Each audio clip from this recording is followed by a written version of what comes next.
We're going to begin looking at business from the high level and through the lens of economics. Now, economics is a lot of things to a lot of people. We think about things like unemployment, we think about inflation, recessions, depressions. But economics at a high level is really something broader. With economics, what we want to do is try to understand the effects of taking certain actions. So if the government raises taxes, what does that do? The government lowers taxes. What does it do? We impose regulations. And what does that do? So economics is an attempt to understand the forces and dynamics of business on a large scale and also on a smaller scale. So we're going to start through that lens. We should start with a few terms. In economics, what we do is we talk about the resources. These are inputs to a business, right? Things that go into a business. And by going in, we include things like money and labor. Instead of the word money, we will often use the word capital. You can use the word capital in any place you want to use money. So you can say, do you have enough capital for lunch? Can I borrow some capital to go to the movie? So we take those resources and we create stuff. And the stuff that we use to create things are the factors of production, typically land, labor, and equipment. So we take the inputs, use the factors of production, and we get outputs. Now there's multiple types of economic systems. So we're going to step back and take a big picture view. And when we talk about economic systems and look at large-scale systems, we're talking about macroeconomics. There's two types of economics, macro and micro. Macro is broad. Macro looks at economics of a nation or the world. We'll get into micro in a little bit. Micro is more the view of a firm, an individual firm or product. So when we talk about planned economic systems, there are really two types. One is communism. We tend to think of communism often in a political sense. But communism in an economic sense is where the government owns or controls all or almost all businesses.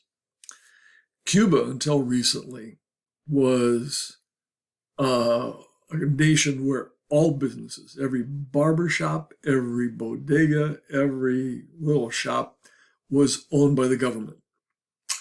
Well, when Fidel Castro died and his brother Raul took over, Raul looked around and he goes, everybody in the country is employed by the government. This is just not a sustainable kind of thing. So he allowed smaller businesses to, like barber shops and beauty parlors, to become independent. Now, under communism, again, the government controls all enterprises. What that means is, who decides how much bread gets made every year? The government. Who decides how many cars get manufactured? Who decides how much clothing? Not only how much, but what kind of clothing? It's all determined by the government. Now, we tend to think of the government as all-knowing, omniscient kinds of beings, but they're not. Right? In the end, the government is somebody in some location making the decisions for the rest of the nation. Right? In the United States, if we wanted the government to control, for example, the clothing industry, well, there'd be somebody probably sitting in Washington, D.C., deciding what kind of clothes to make, what the fashion statement ought to look like. Right? So in communism, all the control is centralized. People tend to like that, the government, because they believe that the government can do things maybe better than individuals or more fairly. So we have a form of government economic system called socialism. This is where the government owns essential businesses. Well, I put essential here in quotes because who decides what is essential is really the government decides what's essential. Now, what might you consider essential? Well, a hot topic these days is healthcare. Why? Why should the government run healthcare? Well, everybody has to have healthcare, right? It's something everybody should have, right? And we can't trust businesses to provide healthcare. And insurance companies are businesses. Really? Okay. Well, if the criteria is anything that everybody uses, then what about things like toothpaste? Everybody should be brushing their teeth. Should the government run the toothpaste industry? Well, what about cars? Don't people have cars and want cars? Shouldn't the government own the car industry? What about phones? Everybody should have a phone, right? Why shouldn't the government own phones? You say, well, people can't afford health care. Really? Well, what about, can people all afford smartphones? Can people all afford a number of things? You can say things like, it's important to be healthy, so everybody has to eat, so the government should control the food business, right? And farming. And that's kind of a crazy argument. What you find is socialism creeping in, where governments start to control things, where the government gets money. In Venezuela, the government decided that oil was so important to the economy, and they wanted all their citizens to have cheap gasoline. And Venezuela is sitting on, I think, either the largest or second largest reserves of oil in the world. They took over the oil business. The government did. And today, Venezuela has maybe one of the worst economies in the world. The people there can't get toilet paper. People can't feed their pets. It's a very, very bad situation. They have people on the borders. They have the military on the borders of the country, not to keep people out, but to keep the people in, because anybody that can leave wants to leave the country. Why? Because the government ran the oil business into the ground. And the government also decided, well, we need more money. So the government took over the glass business. Well, what does the glass industry have to do with, essential businesses that everybody needs? It doesn't. It has to deal with the government wanting money. But under socialism, the government owns the essential business. Under capitalism, most or all businesses are controlled by individuals. We own the business. We talk a lot about things like democracy. We like the idea of democracy. We think democracy is important. Well, we don't really live in the United States in a democracy. We individuals don't get to vote on every law. We elect people who vote the laws. Congress makes the laws, not you and I. But under capitalism, you and I determine the goods and services that get produced. It's more democratic than our political system. Why? How do we determine? Well, we determine what goods and services we have by what we choose to buy or not buy.